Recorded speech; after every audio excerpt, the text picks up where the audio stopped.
Chapter 25 The Queen's Message. I thought we were pretty famous before the interview, but I was wrong.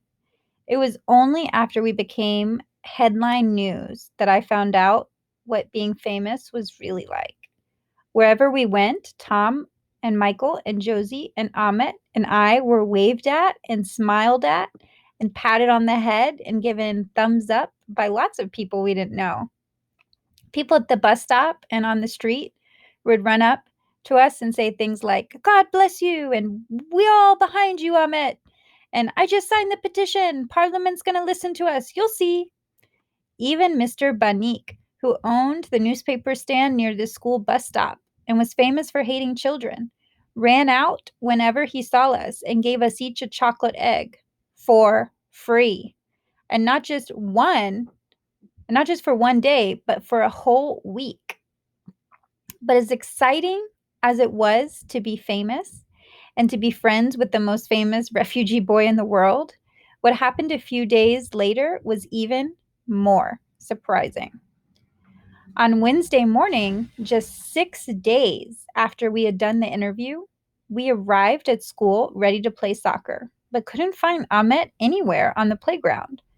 When the bell began to ring, we headed straight to class. But when we got to our classroom, he wasn't there either.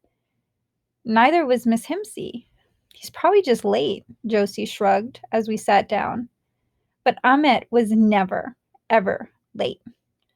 I looked over at Miss Khan and wondered if I should ask her. She was busy getting the class to sit down, but she looked happy and couldn't stop smiling, even when she was scolding Clarissa for being late.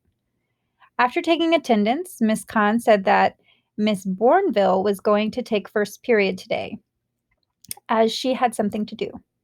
Then she came over to me and Josie and Michael and Tom and told us to come with her. Are we in trouble? Whispered Tom as we followed Miss Khan down the hall.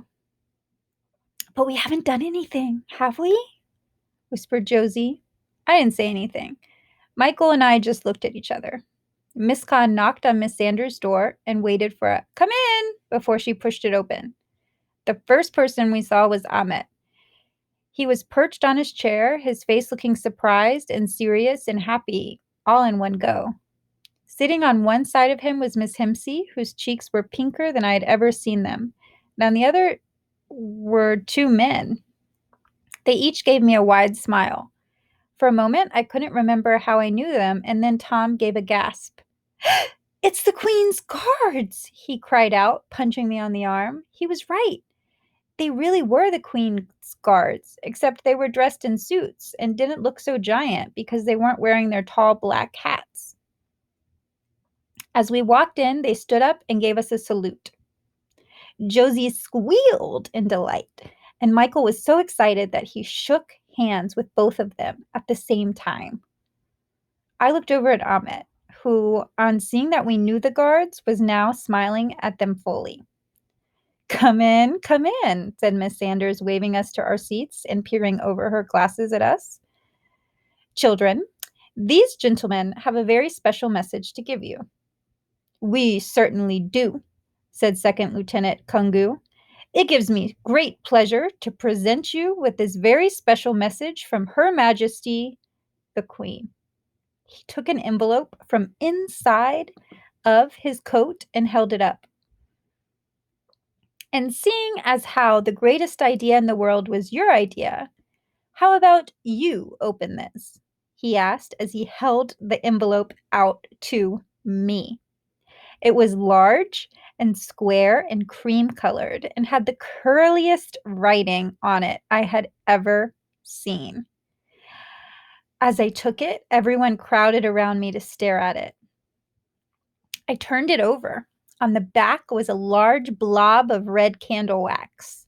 It looked like it had been spilled accidentally, but there was an EIIR stamped in the middle of it, so it must have been done on purpose. Go on, whispered Josie, and Ahmet and Michael and Tom nodded. I carefully peeled off the wax blob and pulled out the letter.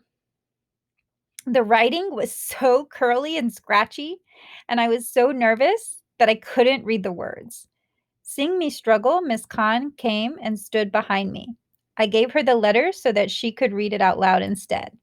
This is what it said. Dearest children, Lieutenant Chris Taylor and Second Lieutenant Walter Kungu were so kind as to inform me of your brave, although slightly dangerous, actions undertaken on behalf of your refugee friend Ahmet. I have now also received the letter you wrote me on the subject beforehand. Thank you for the very colorful envelope and the lovely stamps. Purple is quite my favorite color.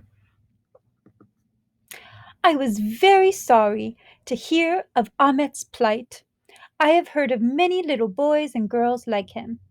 Thanks to your brave actions, lots of people from all over the world are working together to try to locate his family.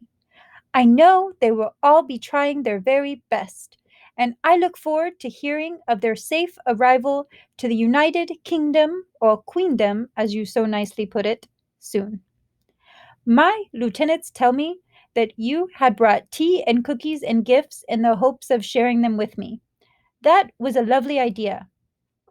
I am unfortunately scheduled to go on a small tour across Britain this week, but when I get back in a fortnight's time, I should like nothing better than to invite you all to have tea with me at the palace.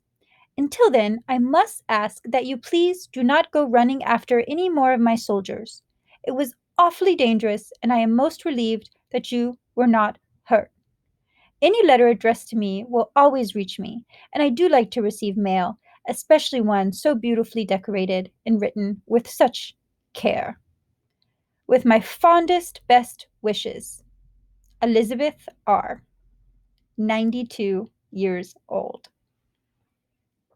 After Miss Khan had read it out loud for us, and Miss Hempsey had finished telling Ahmet what the letter said, we all sat in silence. I guess there are just some things that even grown-ups don't have any words for, and a message from the Queen is one of them.